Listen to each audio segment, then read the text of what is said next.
Assalamualaikum warahmatullahi wabarakatuh. Nama saya Siti Nur Aisyah, Prodi PAUD semester 2, STAI Miftah Huda Subang. Pada video ini saya akan menyimpulkan materi dari pengantar studi Quran oleh dosen pengampu Bapak Dr. Adudin Alijaya MPD dengan tema Al-Muhkam wal Mutasyabih. Pada tema ini saya akan menyampaikan materi dari pengantar studi Quran seperti yang disampaikan oleh Bapak Dr. Adudin Alijaya MPD.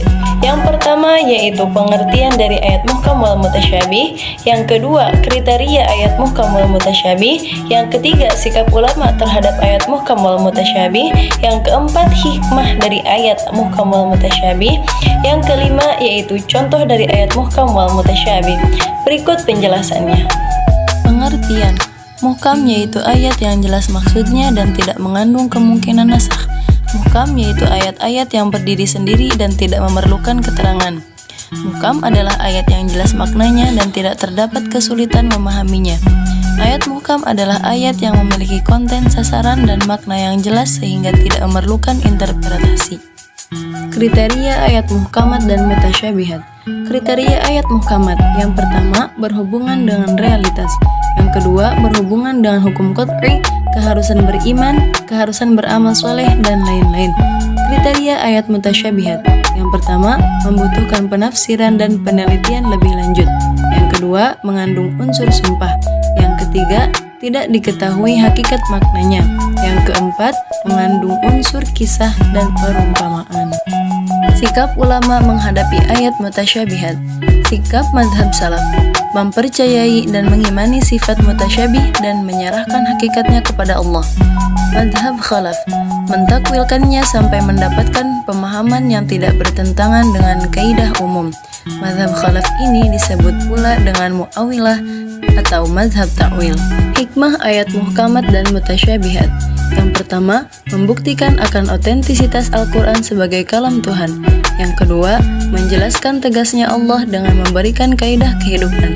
Yang ketiga, menjadi motivasi untuk mengkaji, menganalisa, dan menafsirkan Al-Quran secara dinamis. Yang keempat, dapat terhindar dari taklid karena banyaknya alternatif penjelasan dari ayat mutasyabihat. Yang kelima, menjadi bukti kuat bahwa Al-Quran adalah firman agung lintas zaman dan tempat. Kesimpulannya, ayat muhkamat itu adalah ayat yang hukumnya jelas dan tidak perlu ada upaya-upaya lain untuk memberikan pemahaman.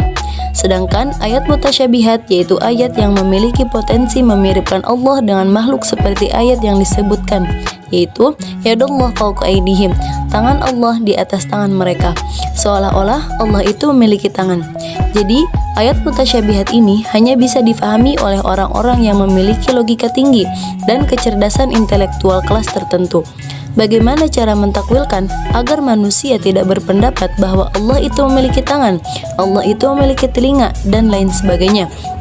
Ayat mutasyabihat itu merupakan tantangan bagi umat Islam supaya bisa memikirkan bahwa bagaimana umat Islam menjelaskan kepada umat Islam yang lainnya bahwa Allah itu mendengar tanpa telinga, melihat tanpa mata, dan itu hanya bisa disampaikan oleh orang-orang yang berakal, oleh orang-orang yang mampu mentakwilkan ayat-ayat mutasyabihat sehingga bisa mencerahkan bagi yang lainnya.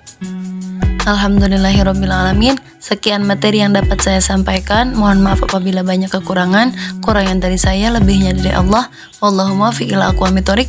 Wassalamualaikum warahmatullahi wabarakatuh.